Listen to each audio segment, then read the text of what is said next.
This video is going to be going over the best SMG builds for any Vanguard SMG. Now, we don't really know what the meta builds are, but I do believe I've found it in this video. I was doing some testing for an upcoming sniper support video, which will be coming out soon as well. But like I said, whilst doing all the testing for that, we actually found a couple of different things out about these Vanguard SMGs that will give you the best overall build. If you do enjoy stats content like this, don't forget to subscribe to the channel, as we're trying to reach our goal of 50k subscribers. The support on all the recent videos has been massive, to be perfectly honest, and we really appreciate it. Click the link in the description and subscribe to our second channel as well. We do post extra content over there. But let's get on into what we're actually talking about here. So like I said, the main focus for this video is this build right here. Now, everyone knows that this is the meta build for the MP40. We did all the testing on this in a previous video comparing it to MP5s. But I also wanted to try this exact build on every other SMG and just to see how it actually performs and to see if it works on all of them, and it kind of does, to be fair, and it's the reason why I think this is the meta build. So the main attachments here are the recoil booster, the barrel that helps the most with recoil, or no barrel at all depending on which SMG you're using, because some don't actually have recoil controlling barrels at all. Then you need to use the magazine that gives you the faster fire rate. So this comes with every single SMG in this game. It's going to give you faster fire rate, but it does con your damage. And then hollow point rounds is kind of like, you can use it, but we never actually tested it. And all the other attachments are kind of just self-explanatory and mainly for movement speed. So quickly showing you an example of a weapon that doesn't have a recoil controlling barrel, or one that's actually viable in the first place, is the Sten. Now, if you look at all the Sten's barrels, there's two barrels that actually help with recoil, or so they say anyway.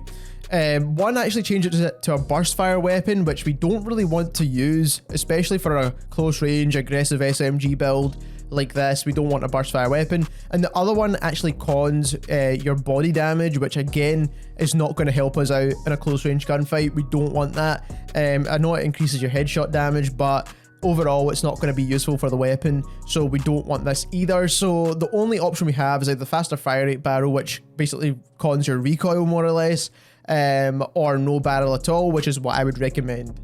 So for this section of the video, I'm going to make myself very tiny on screen. It will look a bit weird, but I just want to make sure you can see all the details that are happening on screen right now. Now, the important thing to notice here, so at the bottom is the base weapon. So it's the base weapon with no attachments. At the top in blue is the attachments added onto the weapon. So it's the recoil booster, the faster fire rate mags, and also the recoil controlling barrel, which doesn't really change damage too much anyway. But what you can see here for the MP40, for example, the fire rate is actually increased from 600 to 811. Then the damage is actually decreased. So the headshot damage goes from 59 in that first damage drop-off point to 45, from 47 in the second damage drop-off point down to 36. And then the chest shot damage is also reduced as well, so from 36 to 33, from 28 to 25 in the second damage range. Now, again, is the same with the Tommy gun as well, so it goes from 37 close range headshot to 34, 30 for long range headshot, down to 27, and then 27 down to 25 for the chest shot, 22 down to 19 for the chest shot. And again, the same happens with the Sten as well. So the damage is definitely getting reduced overall. So headshot damage as well as chest shot damage, and most likely neck shot damage and limb damage as well.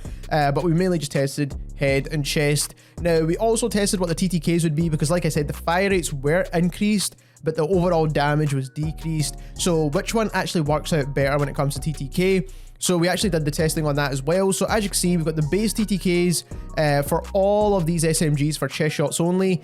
And as you can see here, for the MP40 at close range is 600 milliseconds for the TTK. Now, if you do equip all these attachments on there, you actually get this down to about 520 milliseconds roughly. So it's a massive difference in my opinion. It's an 80 millisecond difference, which inside Warzone is a huge difference.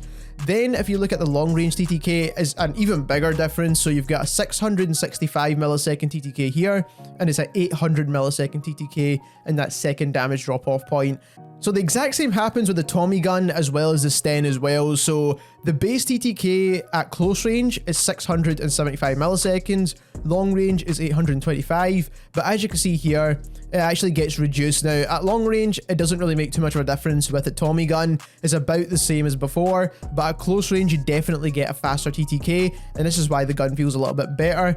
Then with the Sten, the same thing happens again. So if you look at the close range TTK here, it's 719 milliseconds, and that gets reduced down to 594 milliseconds. At long range, it's pretty much 900 milliseconds, and then at long range with the attachments, it's 820 milliseconds. So you can see that you're actually getting a faster TTK when you equip the build that I showed you earlier in this video, and that is why this is really important to kind of note that getting that faster fire rate actually still gives you a faster TTK. Not only that, is way more forgiving as well because you're firing more rounds in a quicker succession. So what we're going to do now is actually do a recoil test, because I know most people are going to ask about why it is we're using the barrel that helps with recoil instead of the barrel that actually helps with fire rate, because there is a barrel on the Sten as well as a Tommy gun that actually gives you a faster fire rate and therefore would actually give you a faster TTK as well. But we're going to show you exactly why we don't use that. So first of all, we've got the no barrel on the Sten, and we've got the recoil controlling barrel on the Tommy gun, and we're going to show you this recoil pattern right now for both weapons at 10 meters. So this is the Tommy gun first, and then we'll show you the Sten as well.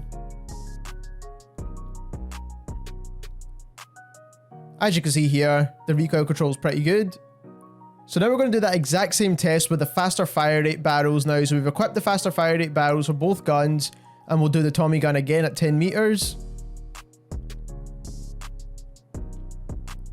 And then we'll also do the Sten as well at 10 meters. So this is about 10 meters here. And as you can see, the Tommy gun now has just disappeared, but that was a vertical straight line from what you've seen before. And this is definitely way more accurate than this one. And as you can see, the Tommy gun's just terribly inaccurate with these rapid fire barrels on there, and that is why you do need the recoil control barrel to help out a ton. So this is why I believe this build to be the meta build for every SMG in Vanguard. Now, there is a version of all these attachments for each of the SMGs from Vanguard. Now, the only thing that's sometimes missing is the barrel that helps with recoil control. And in that case, you just choose no barrel on your SMG, and that will give you the best recoil control in general. But like I said, everything else is pretty much the same. The mags will be called different things, but it's the one that gives you the faster fire rate is the one you're looking for. And then ammunition is one thing that you can play around with. The reason why I say that is because some people might like to be suppressed and still want that fast TTK, so you could go for the subsonic rounds if you really wanted to, but overall I would rather take hollow point and get the potential of a more consistent TTK than take the more suppressed rounds, because people are going to know where you are anyway. But like I said, this build works for any SMG, and it will give you overall consistently faster TTKs, and it will be way more controllable than any other option out there. So that is the meta build for every SMG inside Vanguard. If you enjoyed this video and learned something new, don't forget to subscribe to the channel as we're trying to reach our goal of 50k. Also, we'll have that sniper support video coming out very soon. And also, don't forget to subscribe to our second channel, and thank you for watching.